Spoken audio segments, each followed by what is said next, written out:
Amando ou odiando, é impossível dizer que teve um grupo em JoJo que sofreu mais do que os Crusaders. Metade do grupo simplesmente morreu durante a parte, enquanto que os que restaram tiveram que enfrentar destinos que são piores do que a morte. No vídeo de hoje, eu vou analisar tudo o que aconteceu com eles para mostrar para vocês a tragédia que é ser um Stardust Crusaders. Então, sabendo disso, vamos lá.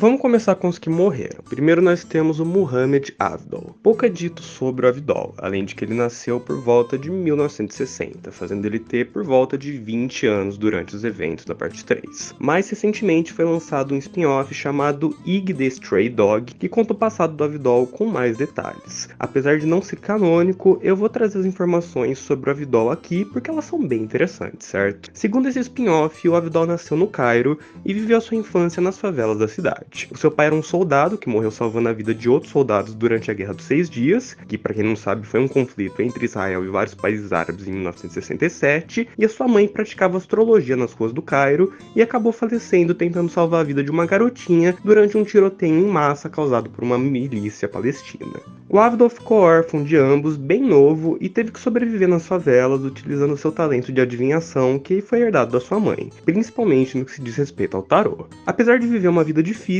ele não recorreu ao crime por se sentir inspirado pelos seus pais, que apesar de terem morrido tragicamente, foram verdadeiros heróis, protegendo seus companheiros e os inocentes. Fato esse que mais tarde inspiraria os seus atos. Em certo ponto, Avdol se tornou assistente pessoal de uma mulher muito rica e acabou conhecendo o Joseph, que se tornou seu amigo. Agora a gente volta para o que foi mostrado dentro da história. O Avdol sempre possuiu seu stand e isso acabou chamando a atenção do Dio e quase o fez se tornar o seu servo. No entanto, por já saber dele graças ao Joseph, ele conseguiu escapar e ao ver a ameaça que ele representava, se uniu ao Joseph para poder combatê-lo. Dentro da história, a gente vê que o Avdol é meio que o segundo em comando atrás do Joseph. Ele definitivamente é o mais experiente em combates que envolvem stands e é o que mais sabe informações sobre eles. Durante a jornada é importante mostrar que o Avdol se sacrificou não só uma, como 2 vezes pelos seus amigos, e isso antes era meio avulso na história, mas graças a esse spin-off a gente aprende que tá no sangue dele se sacrificar. De todos, ele é o que tem a morte mais rápida e até indolor, se for pensar. Após salvar o Polnareff do Vanilla Ice, ele acaba sendo desintegrado pelo seu stand Cream, sobrando apenas os seus braços. No entanto, isso não é em vão, pois permite que seus amigos consigam derrotar o Vanilla Ice e eventualmente é isso que leva eles a progredirem na jornada. Apesar de ter tido uma morte rápida, é inegável que o Avdol ainda teve um destino bem cruel, sendo obrigado a se sacrificar para salvar a vida de seus companheiros e não podendo viver uma vida normal e aproveitar sua juventude.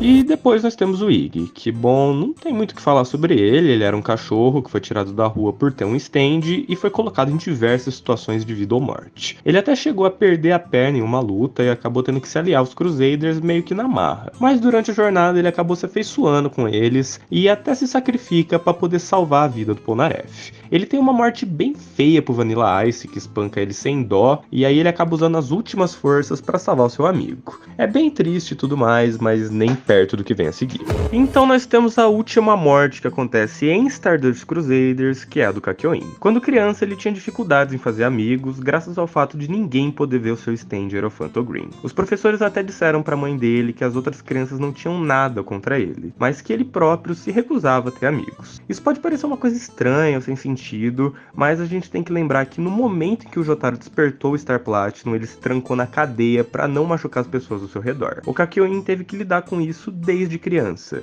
Então, como ele não podia literalmente se prender, ele meio que criou essa prisão mental para livrar as pessoas dos riscos de ficarem perto de um stand user. O Kakyoin cresceu sem laços com amigos ou com a sua família. E então um dia, quando ele estava visitando o Egito, ele acabou encontrando o Dio, que o derrotou e o transformou em seu escravo, fazendo ele ir atrás dos Crusaders. Após perder a luta para o Jotaro e ter a semente de carne retirada do seu cérebro, o Kakyoin decidiu se juntar a eles na jornada, e é durante esse período que ele começou a conviver com pessoas que finalmente podiam entendê-lo, e é nesse momento que ele faz os seus primeiros amigos, e pela primeira vez ele não se sente mais sozinho. Ele mais uma vez decide enfrentar o Dio, Dio, utilizando ao máximo o potencial do seu stand. No entanto, isso ainda não é o suficiente para derrotar o The World, e ele acaba sendo fatalmente ferido. Nos seus últimos momentos, ele conseguiu entender o funcionamento do stand do Dio e lançou um ataque desesperado à torre do relógio na esperança de que o Joseph entendesse a sua mensagem. Mas ele acaba falecendo sem saber se isso aconteceu, sozinho, enquanto via a única companhia de sua vida inteira, que no caso seu stand, se indo junto com ele, e sem saber se os amigos que ele fez teriam o mesmo destino que ele. Agora nós vamos para os que sobreviveram, começando pelo Polnareff. Quando criança, sua mãe faleceu e ele teve que cuidar da sua irmã mais nova, chamada Cherry. No entanto, um dia ela foi sequestrada, abusada e morta por um homem chamado Jay Guile. Isso fez o Polnareff abdicar de tudo para se vingar da sua irmã. Ele começou a treinar muito com seu stand e chegou a procurar o Dio apenas para ter uma visão do seu alvo, aceitando se tornar o seu escravo. Após ser liberto, ele decide ajudar os Crusaders, mas o seu principal objetivo continuou sendo encontrar o Jay Guile, e quando isso aconteceu, ele acabou deixando as suas emoções falarem mais alto, e isso quase custou a vida do Avidol. Apesar dele ter sobrevivido, o Polnareff não soube disso por muito tempo, e mesmo depois de conseguir se vingar, ele passou muito tempo sentindo culpa por não ter conseguido proteger a sua irmã e ter custado a vida do seu amigo. Durante a luta contra o Vanilla Ice, o Polnareff ainda teve que testemunhar novamente a morte do Avidol, e dessa vez de forma definitiva, além de também ver o Iggy sendo morto na sua frente só para salvá-lo. Então, apesar de ter sobrevivido, a própria existência dele sempre vai ser uma lembrança da morte de seus amigos. Após o fim da jornada, ele partiu para a Europa para descobrir mais sobre as flechas e acabou esbarrando nos negócios da Passione, que o isolaram na Itália, e percebendo o risco que ele representava, o Diavolo, que era o chefe da máfia, decidiu tomar conta dele pessoalmente, machucando-o absurdamente e colocando ele em uma cadeira de rodas e fazendo ele perder a visão de um lado do rosto. Apesar de possuir uma flecha que poderia desbloquear um Requiem, ele se viu completamente isolado e teve que ficar anos escondido na Itália, aguardando que alguém aparecesse para ajudá-lo, apenas observando enquanto o Diavolo prosperava e aumentava ainda mais o seu império. Essa ajuda eventualmente veio na figura da gangue, no entanto o Diavolo acabou encontrando ele antes dos demais e mais uma vez o enfrentou. E nesse momento o Polnareff percebeu que ia morrer, então ele decidiu sacrificar uma coisa que ninguém tinha sacrificado até então,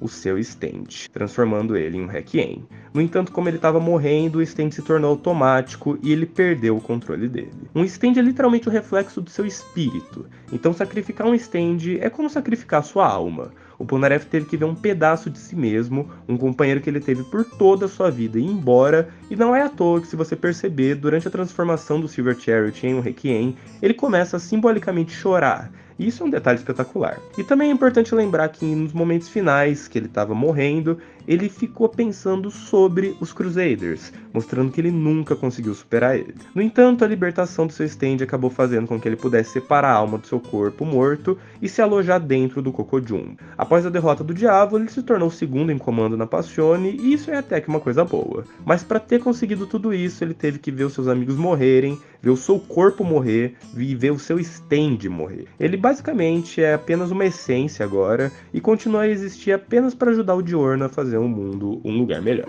E agora vamos falar sobre o protagonista da parte, o Jotaro Kujo. O Jotaro teve uma infância relativamente normal comparado aos seus companheiros, sendo a pior parte ele ter crescido com um pai ausente. Apesar disso, ele foi uma criança normal até a sua adolescência, quando ele se tornou um delinquente. Não existe uma explicação direta para isso, mas durante esse período no Japão era comum a existência de delinquentes juvenis que se vestiam e se comportavam como o Jotaro. Então dá pra dizer que ele é apenas um reflexo do seu tempo. Após despertar seu stand, a sua vida mudou para sempre. A primeira coisa que ele fez foi se trancar na prisão com medo de machucar as pessoas ao seu redor. Isso mostra que, apesar de toda a atitude durona, o Jotaro se importa sim com as pessoas. Após ele ser liberto, sua mãe começou a adoecer por estar desbloqueando um stand que não conseguia controlar. Isso fez com que o Jotaro se unisse aos Crusaders para tentar salvá-la. Durante a jornada, apesar de não demonstrar tanto, o Jotaro criou laços com todos os Crusaders e ele basicamente assistiu a todos serem mortos ou subjugados na sua frente, e apesar de conseguir derrotar o Dio, isso deixou profundas marcas nele.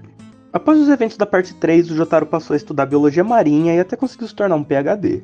Uma vez ouvi uma teoria que dizia que o fato do Jotaro ter escolhido o mar como campo de estudo é por ser a coisa mais distante possível do Egito, onde ele viu seus amigos serem mortos. sendo uma forma de amenizar o seu transtorno pós-traumático. De novo, é só uma teoria, mas é um fato bem interessante. De qualquer forma, nesse meio tempo, ele conheceu uma americana e se casou com ela, tendo uma filha chamada Jolene. No entanto, ele acabou se afastando dela para protegê-la, pois stand-users atraem stand-users e ele constantemente tinha que se afastar para lidar com os seguidores remanescentes do Dio. Durante a parte 4, nós temos um vislumbre do que o Jotaro se tornou. Ele não consegue mais parar o tempo por tanto tempo porque ele não conseguiu mais praticar, muito provavelmente por isso trazer lembranças horríveis para ele. Ele se tornou uma pessoa mais calma e sábia que serve mais como um mentor do que como a ponta de lança, e ele está sempre disposto a se sacrificar muito mais para evitar que mais vidas sejam perdidas. Tudo isso, obviamente, é um reflexo da sua jornada ao Egito anos atrás. Durante a parte 6, ele teve que lidar com o fato que usaram a sua filha para atingi-lo, apesar dele ter se distanciado justamente para evitar isso,